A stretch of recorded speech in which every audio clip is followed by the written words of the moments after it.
Welcome to the Homeschool New York Podcast, your support at the kitchen table and advocacy in the world.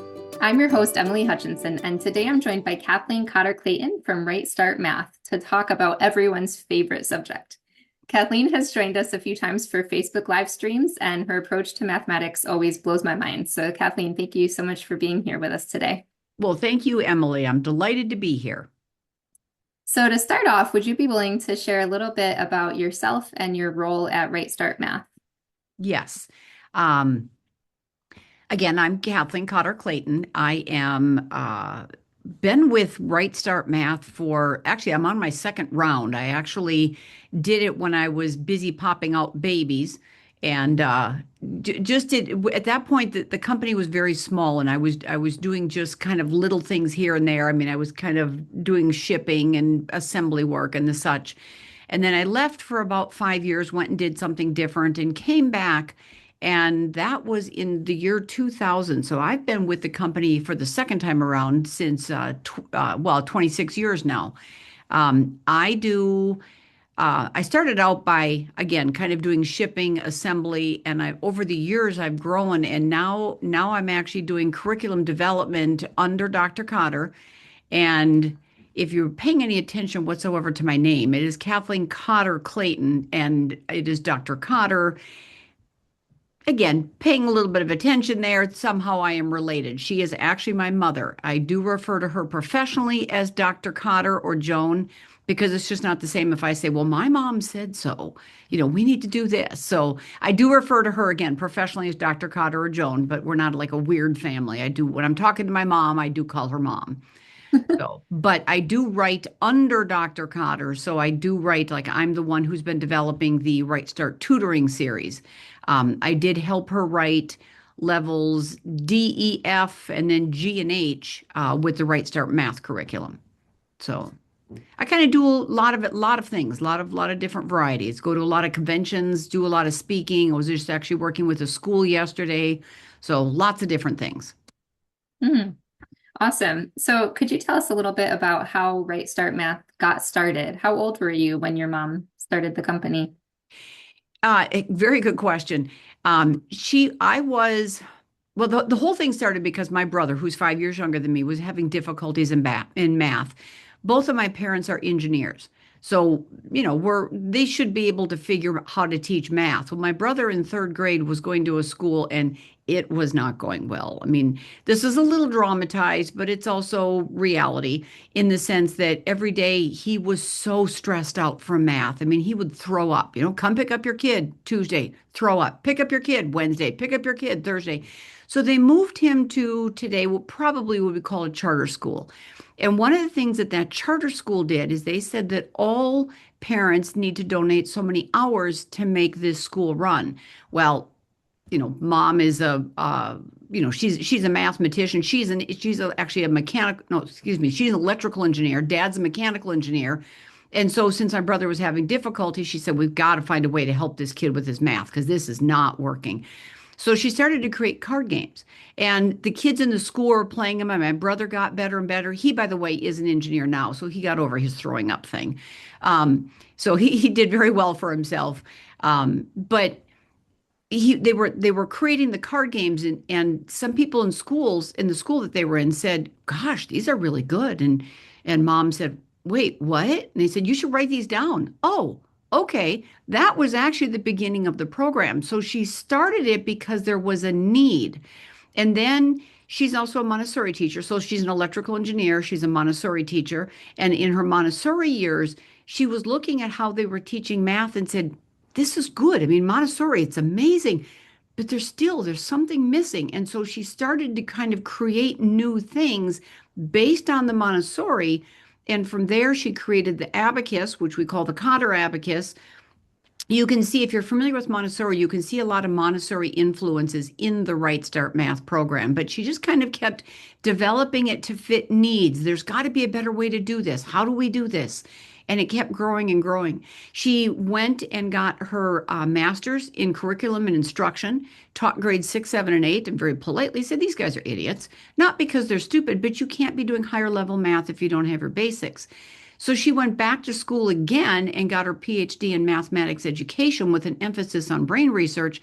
And that's where the RightStart Math program came from, was out of her doctoral dissertation. So she had been doing the work, but didn't quite have it in a curriculum format. But that came out with her doctoral dissertation. And that was available to homeschoolers at the end of about 1999, 2000, 2001. It became available for homeschoolers. Okay. So what makes Right Start different from other math programs? We are hands-on. We don't just memorize. We don't say, 8 times 7, memorize it. You've got this. We show the kids why and how it works. We give them hands-on. We build for the understanding. Again, it's not just sheer memorization. It's we build for the understanding and we show them the whys. Hmm. So, speaking about understanding, let's talk a little more about the Right Start philosophy. So we've talked before about counting. I remember the first time we talked about it, I was like, oh no, because I had a toddler, my son, my firstborn, and we had been like practicing all his counting. And then Yes. you came on and just totally changed the whole way that I saw that. So why do you say that counting can sometimes interfere with mathematical understanding? Because counting is a one-to-one correspondence. So if I were to count my finger, or first of all, if I hold 4 up, do you have to count it? No. No, you can see that it's 4. I mean, nobody has to count it. You can see it. Now, a young one's going to have to learn that this quantity, holding 4 up, is going to, that they're going to have to understand that the name of this is 4, but you don't have to count it. You can see that it's 4. But if I were to count it, 1, 2, 3, and 4, we've named them. Here's number 1, here's number 2, here's number 3, here's number 4. So there's number 4. Because you think about it, if I were to name the kids John, Anna, Maggie, Matt, Matt does not include all the other kids. He's an individual by himself. But if I were to count 1, 2, 3, 4, all of a sudden this 4 that I've named includes all of them? That's really weird. It's a weird concept, and so it doesn't help. And then, of course, you have the obvious where we tell the kids that, okay, 4 plus 3, 4, okay, 4, 5, 6, 7. Okay, so I can see it. The problem with counting with your fingers is you only have 10. So what? I have to take off my socks and shoes, or we get into multiplication. Oh my goodness, I need more friends. It's hard to support the counting model when you get beyond the number 10. Hmm. So why start with counting when you know you're going to tell them, don't count on your fingers? Why even start it? Work with the way things work. Use an abacus. Use something that's grouped into 5s and 10s so that the kids can see it. Hmm. So what is number sense and why is that so important? Number sense is understanding what 4 means because so often numbers are taught kind of as language arts. It's a word, four, F-O-U-R. What does it mean? Yeah, just count 1, 2, 3, 4. I don't know that 4 is a quantity. I don't know that 5 is a quantity. And number sense helps the kids see what 5 means. It's this. What 10 means. It's all the fingers. What 12 means, it's 10 and 2 more. So we can see it. So number sense is what the numbers mean. It's not the words THIRTY dash SEVEN. It's 30, which is 310, and 7 more.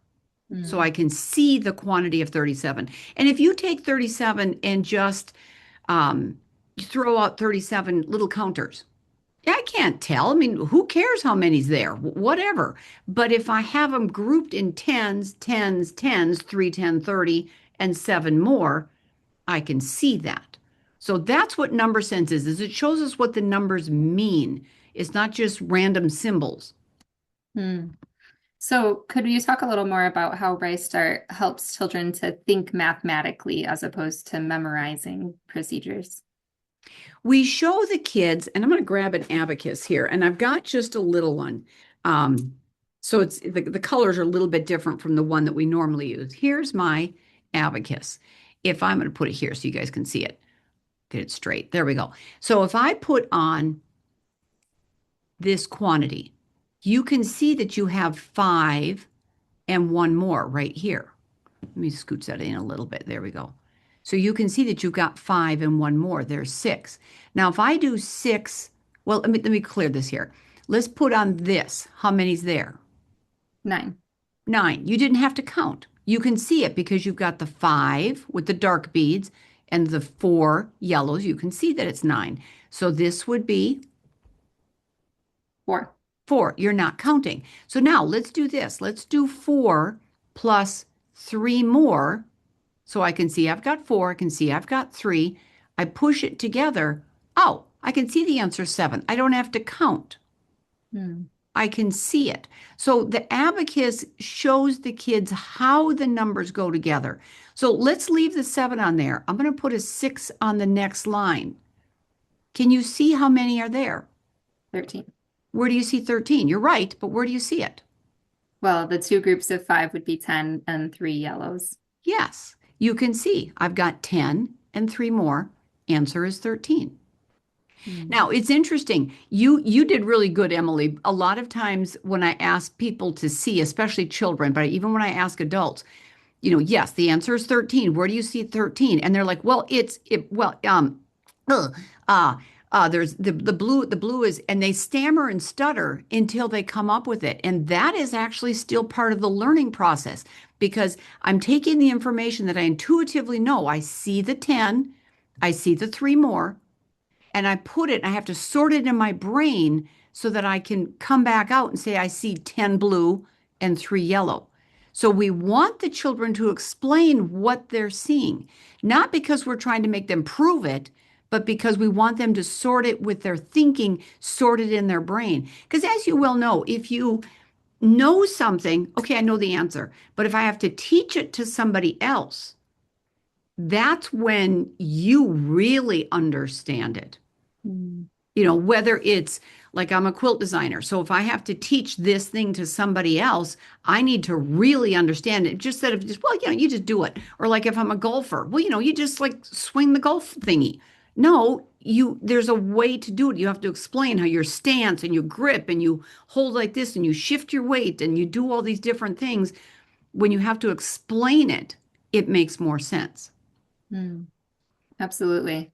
Yeah, I was reading, I forget where, but somewhere recently that if you can't explain a concept to a child, you either don't really know the child or you don't really know the concept. So Right, that's right. so how is the Cotter abacus different from a traditional one? That's a really good question.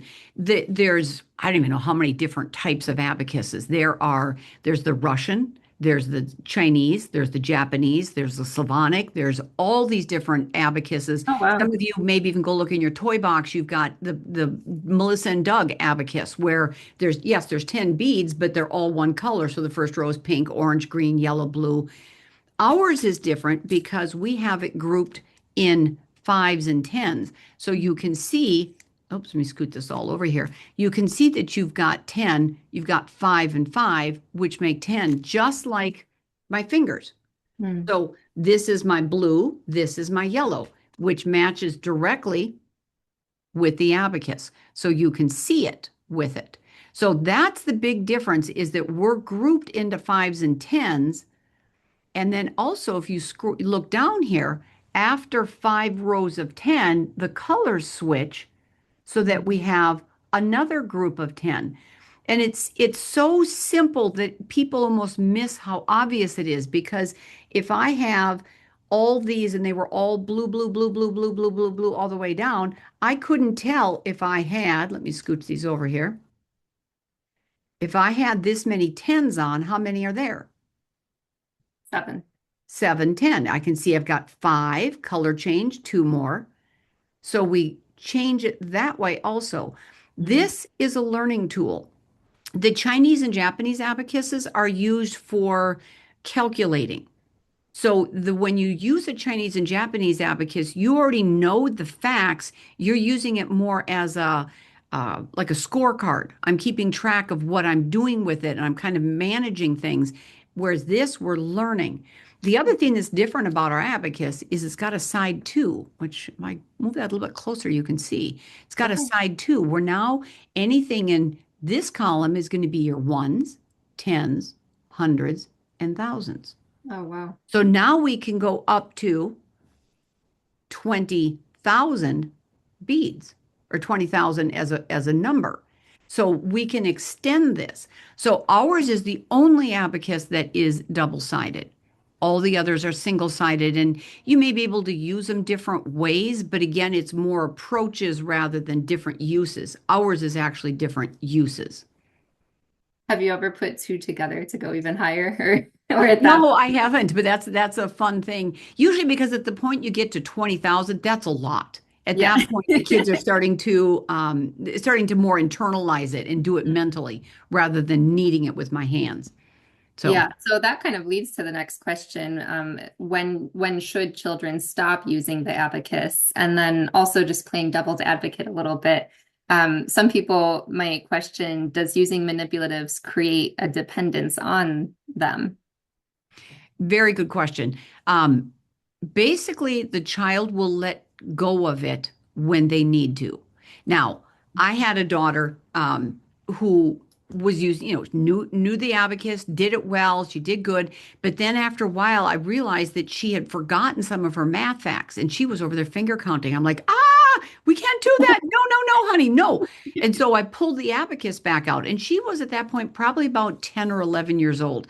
And she's like, oh, okay, the abacus. And you could just see the relief on her face. So she could use the abacus to help figure things out. Well, she was so comfortable with it, she didn't want to let it go. So what I did is I said, okay, you can leave the abacus there, but you can't touch it. So she could see it. So mentally, she was moving beads and trying to work with it. But again, it was mental because that's helping her develop the mental image. It's like if I ask you what your kitchen looks like, you don't have to jump up and go, oh, I'll be right back, and go check your kitchen. You can see it in your head. That's what happens is if you have a good manipulative, one that's sorted in a way that our brains can recognize and work with, you get that image in your mind. So when somebody says seven, I used to see the symbol seven. I now, when somebody says seven, I actually see the quantity seven. I don't have to run go get my abacus. I can see it. I see it as five and two more because I Interesting. can see it. So kids will get rid of it naturally, except in situations like my daughter where she was just like, oh, I've got it. I mean, it was just such relief. She's got it. So then again, we encourage them. Can you do it without touching? Or can you pretend to have an abacus, use your real finger, move your pretend beads, and then do it? And that will help them move to a mental image. Just like, again, you have your kitchen. You don't have to jump up and go look at it. I like that advice to start with the physical manipulative and then internalize Yeah. it.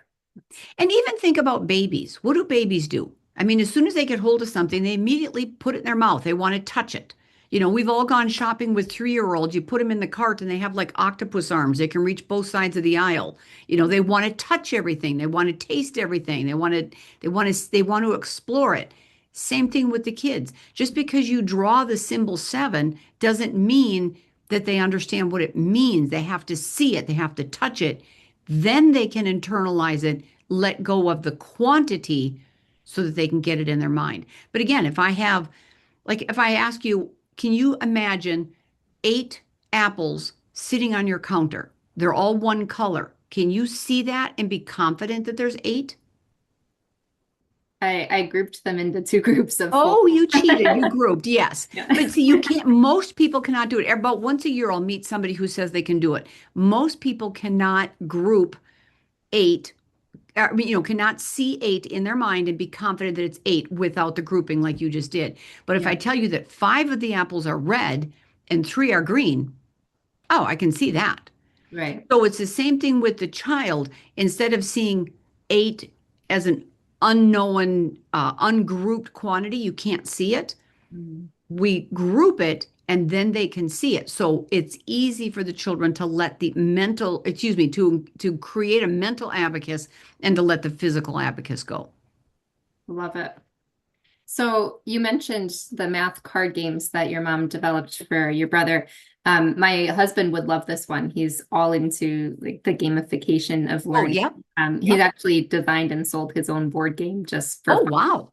And now he's working on two more for social studies and church history. So tell us about the math card games and why they're such a central part of Right Start Math. Well, first of all, who wants to do a worksheet?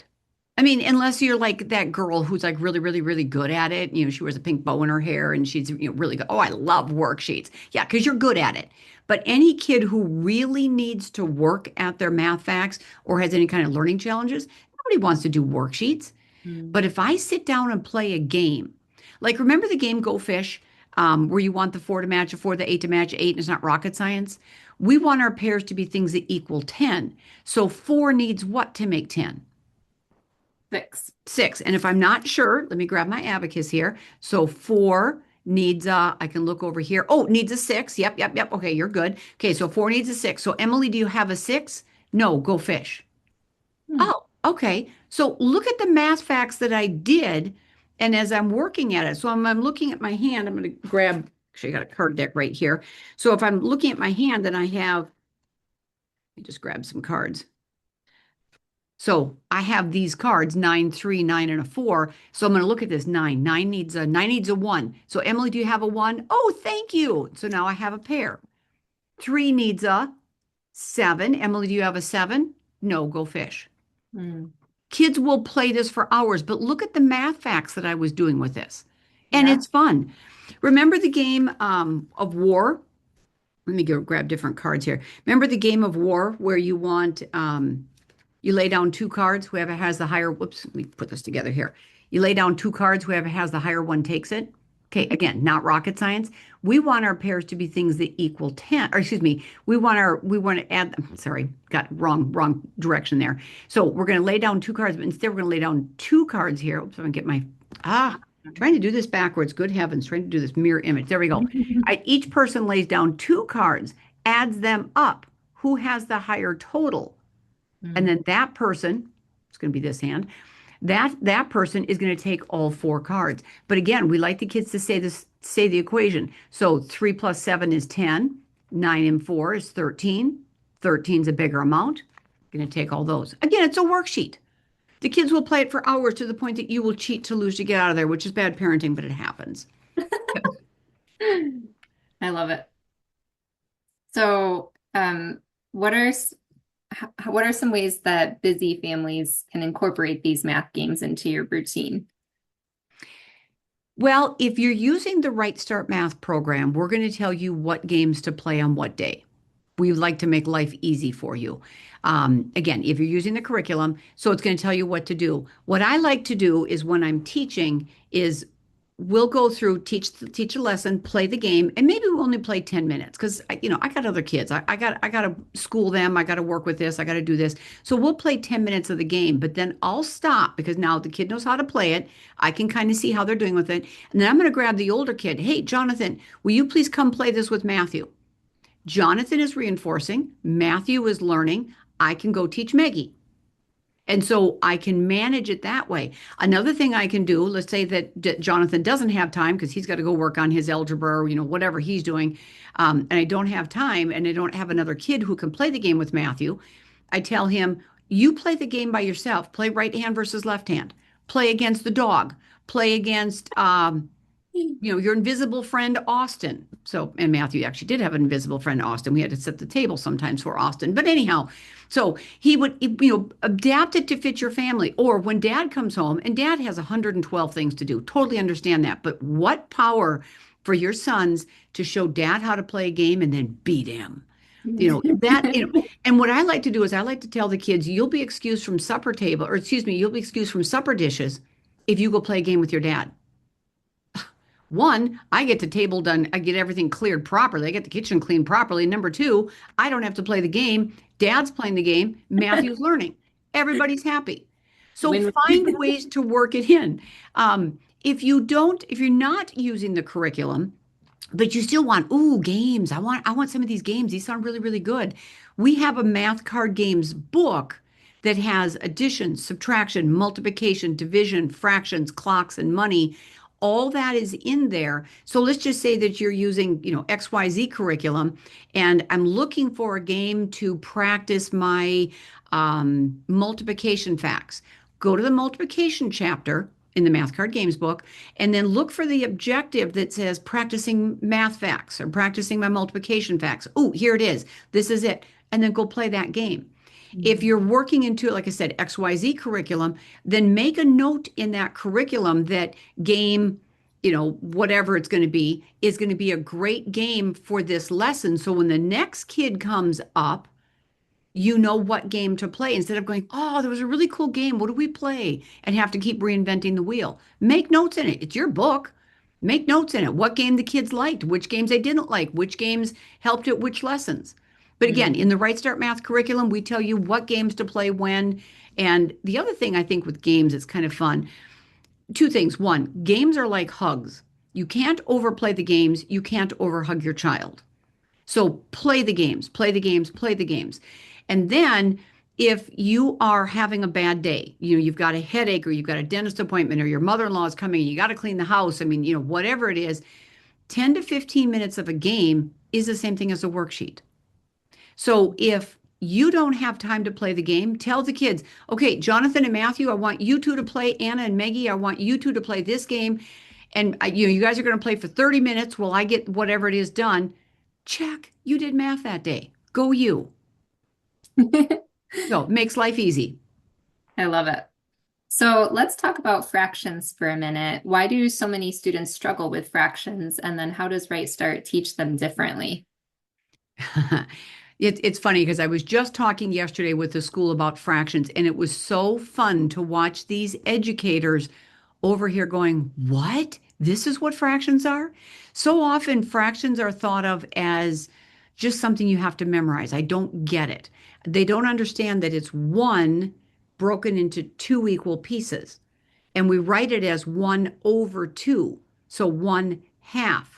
So often kids think of 1/2 as 1/2. They don't realize that 1/2 is a number. We happen to write it with a 1, a line, and a 2, but 1/2 is a number, like 1/3 is a number. 1/10 is a number, written as 1 line 10, but 1/10 is a number. So we first start out by showing, I'm going to see if I have it in my drawer. I don't. I should have had one with me, sorry. The fraction chart shows how, and I can give this to you and you can put this in the podcast so people can go look at it, Emily. But it shows how 1 is broken into 2 equal pieces. We call it 1/2. 1 is broken into 3 equal pieces. We call it thirds. 1 is broken into 4 equal pieces. We call it fourths. And if you have, by the way, fourths, think of fourths. A lot of times people call them quarters. But if you have 1/2, 1/3, 1/4, 1/5, 1/6, 1/7, you got a groove going. You can see the pattern with it. But if I say 1/2, 1/3, 1/4, 1/5, it's like I can't get my rhythm. So in math, call it fourth. So you've got 1/2, 1/3, 1/4, 1/5, 1/6. The other thing too is you think about a quarter. What is a quarter of a dollar worth? 25 cents. Okay. What is a quarter of an hour worth? 15 minutes. Uh-huh.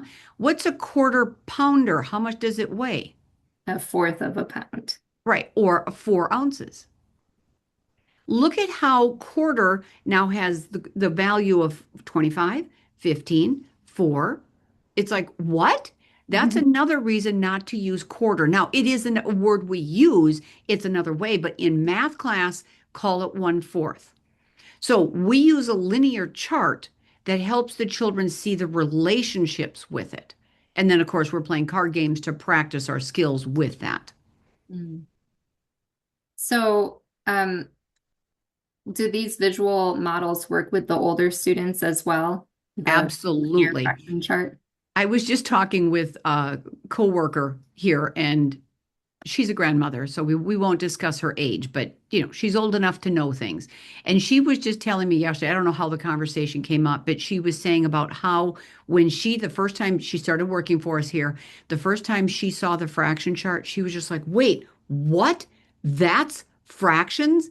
And it's been 10 years since she's seen it, but she said she still remembers that impact to see what that chart did for her life. So if a grandmother can be like, what? Yes, an older student, it will change their lives. And I see that all the time. It's one of my favorite presentations to give is talking about fractions and how it works and why it works. It's just mind blowing because it's so cool how and why it works. I think that's a nice encouragement too for, parents who didn't grow up with this method or maybe who struggled with math themselves in school, that you can learn it alongside your child. And that's part of Absolutely. the beauty of home education and of this curriculum specifically. Yes. So, talking about home education and real life success, we'll shift gears a little bit here. What are some common misconceptions about your curriculum? And then what kind of results do families report after using it? Okay. Probably the biggest one that we hear is, oh, RightStart Math. It's so teacher intensive. Well, yes, one, you're homeschooling. You should be involved, but we don't like to think of it as teacher intensive. It's teacher involved. Mm. So you are involved, you are teaching it, and you are working with the child. Now, levels A and B, which is our kindergarten, first grade, levels A and B, you're on deck all the time. You can pawn off some of the time with the games, whether you've got a kid, you tell them to go play against the dog or play against their big brother or against dad or whatever, but you're going to be there teaching. You're there the whole time. But that's kind of in the newborn stage. It's kind of like when you bring home your newborn. Let's just say, I have 4 kids. So when I bring home the fourth one, I don't go, wow, all the other kids sleep through the night. I'm sorry, Matthew. I'm gonna put you to bed. I'll see you at 8 in the morning. He's a newborn. You get up at 11, you get up at 12:30, you get up at 2, you get up at 2:30, you get up at 4, you get up at 6, and you feed him and you change his little pants and you rock him back to sleep until he learns that, you know what, when I cry at night, mama comes and I can do this. And he learns to sleep through the night. You're going to do the same thing with levels A and B. You're going to be there. You're going to help them. You're going to work through it. You're going to build that number sense. You're going to build that joy.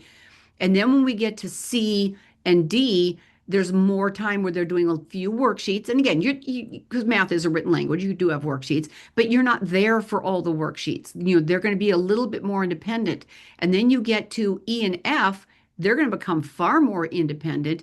G and H, they are independent. You're done. They are now sleeping through the night. They are now teaching themselves.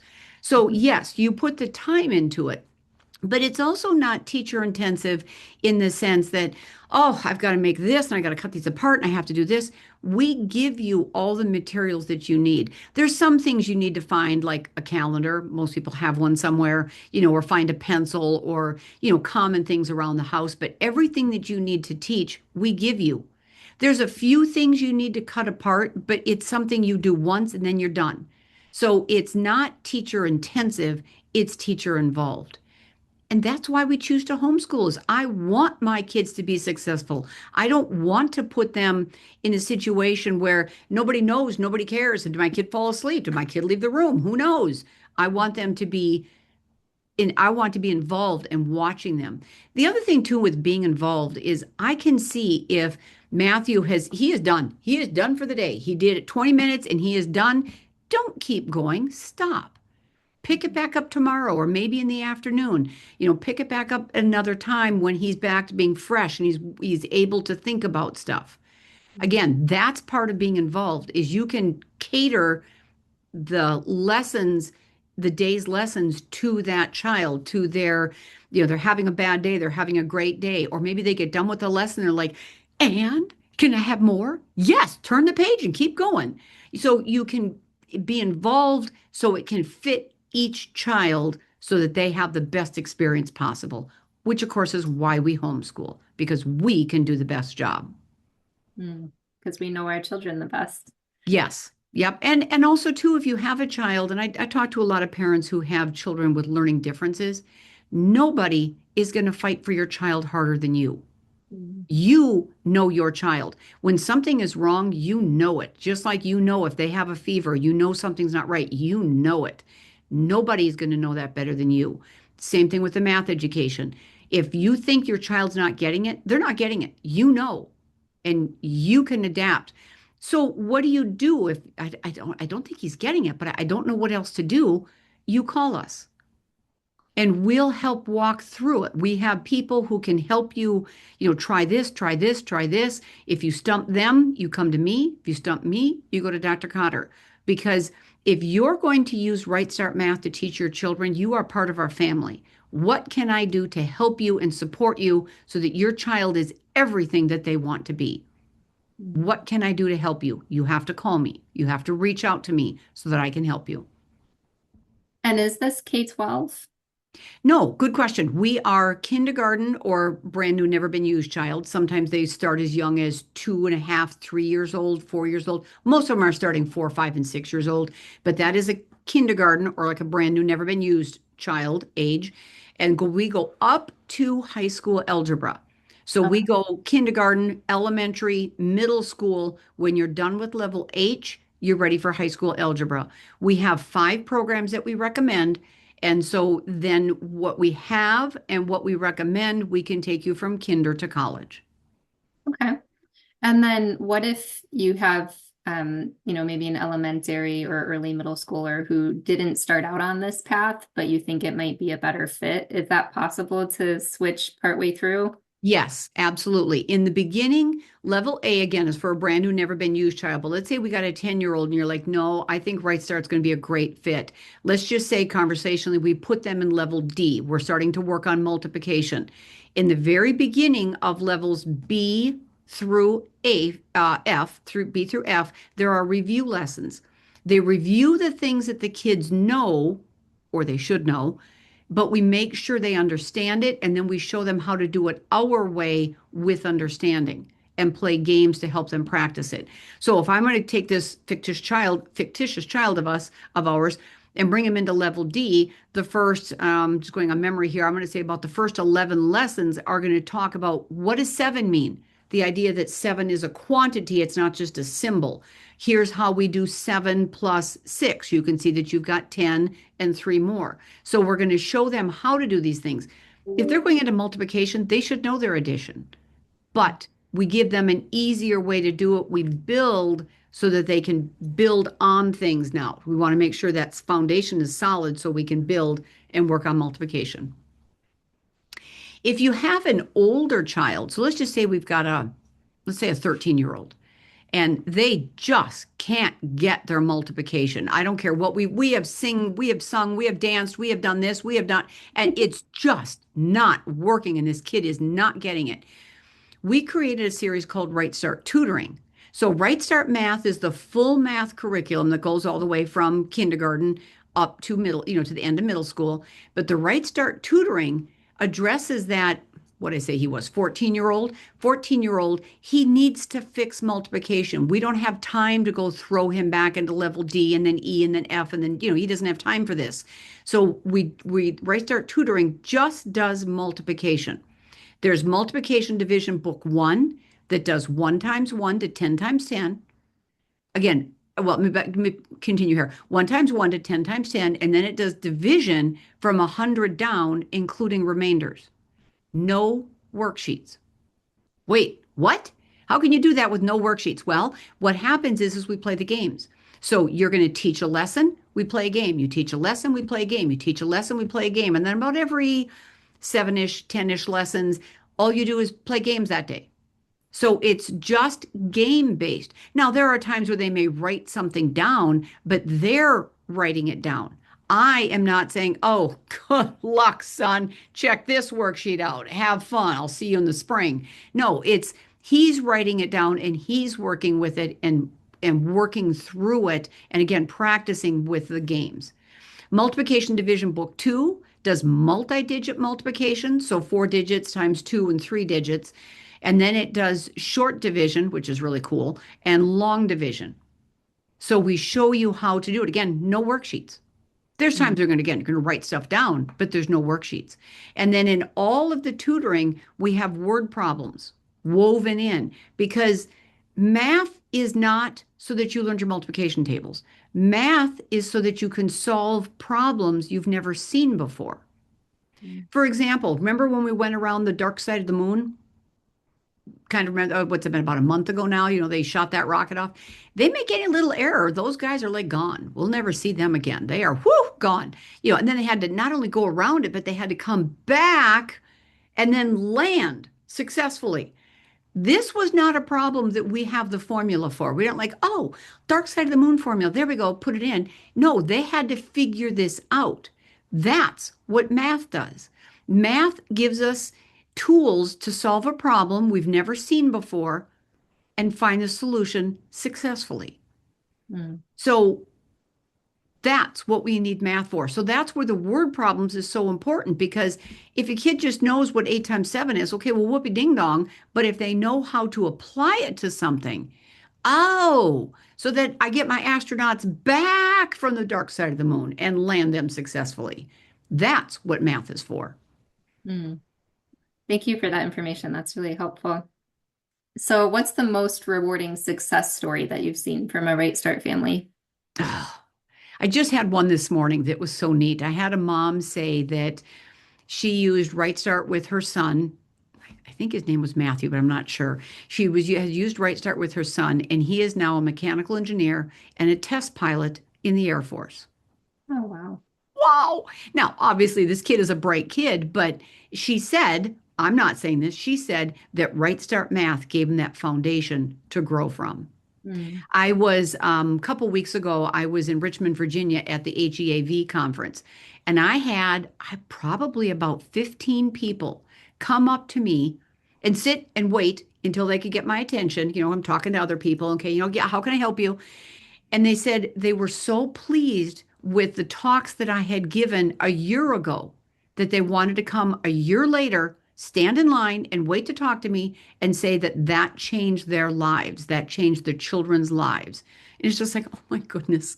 Wow. I remember one time I was at Florida at a conference, FPEA, and I had a woman, I was talking with different people, and I had one of my coworkers at the booth says, this lady wants to talk to you. I'm like, okay, all right, so I'm finishing up with this one and that one. And I finally get to her, and she had waited about an hour to talk to me. And she said, and this has been a number of years ago, she said, thank you so much for this program. And she started to cry and she gave me a hug. So of course I cried with her. But it's just, we are constantly making a difference in children's lives, which of course makes a difference in the parents' lives. We are changing the world with what we are doing. And that is just makes me a little teary. I actually get paid to do this. This is so awesome that I get to make a difference in the world because of how we are teaching math and the way that we are teaching math. Mm. So we've talked some about how this is a nice fit for struggling learners. What if a child is advanced in math? Good question, because it as weird as it sounds, RightStart Math helps both the children that are struggling and those that are gifted. Because of the way it teaches the way the smart math people think. So those that are struggling are like, okay, this is a different approach. All right, I can do this. We're hitting all their little buttons. Everything's working. But then you take those gifted kids and they're like, oh my word. And you can just watch their world blow up because they may have been working at thinking this like the way the smart math people do, but they hadn't quite got there yet. We don't make them keep reinventing the wheel. We say, hey, check this out, little dude. And he's like, oh, this is awesome. So it works with the way the human brain works. It works with the way that we learn. It works with the way children think. And they just almost glow in the dark. It's just so cool to watch how this works with both those with challenges and those who are gifted. It takes these gifted kids and just shoots them off into the universe. The world is theirs and they just run. Mm. And that's one thing, kind of as a quick side note, if you have a child who's gifted, there's nothing worse than taking a gifted child and plodding along one step at a time. You're gonna you may as well just kill these kids because it's so mind-numbingly boring. Take Watch your children. This comes back again to being teacher involved, is watch your child. If they're looking at it and they're getting to the end and there's two more examples and your kid's like, I got this, mom, I got this. And you know they really got it. Move on. You can skip those two. Move on. Turn the page. Bright kids, and every kid's different, depending upon the who, what, and where's, but some of these kids can gobble up 2 and 3 lessons a day. Mm. Feed them. They're starving. Give them what they need. Let them run. Sometimes people will say, well, I can't have my 6-year-old doing 4th grade work. Why not? He's obviously has the ability. He's doing it. Let's run. Let's go. Let the kid go. If he's done with math, all of his high school math, let's be dramatic and say he's done it 6th grade. Well, then enroll him in a college course. It's like, I don't want my kid in a college course. Well, if you're taking him to a community college, just sit with him in the class. Let him go and do his stuff, or have him do an online. Mm-hmm. Don't stop your kid because of his birth certificate. Let him go. If his brain wants to run, let that kid run. Who knows what he's going to do? Don't hold him back. Go. And if he outpaces you, go find somebody else to help. Yeah. Feed them. Let them go. Let them run. Yeah. And isn't that what we want, is for our children to, start where we leave off and go farther. So exactly. And that's actually a good point. I like to say that my kids better know more than me, because if they only know what I know, we have a problem, because we have not cured cancer, Alzheimer's, whatever you think about climate change. We've got a lot of problems that need to be solved. And my generation is not doing it at this point. We're making strides, and that's great. But my kids have to know more than me. And it's not just a multiplication table. Again, they have to know how to think. They have to be able to figure things out that they've never seen before. And that comes back to the RightStart Math way of showing why things work, how things work, so that they can put it in new environments that they've never seen before. Absolutely. And I love your encouragement too, that the curriculum serves you, you don't serve it. So yes, that's part of why we homeschool, is to have that flexibility and be able to move at our own pace. Right. And to fit that child, and to fit, sometimes it's your lifestyle. Maybe it's not the child so much as your lifestyle. I have, my brother's been traveling worldwide for, I think he's going on about a 7th year right now. Obviously they homeschool because there isn't a school that, they're not static in one spot. They keep moving around. Whatever works for your family, your child, your environment, your needs, make it work. Make it work for the child so they can be the best that they can be. Mm-hmm. Absolutely.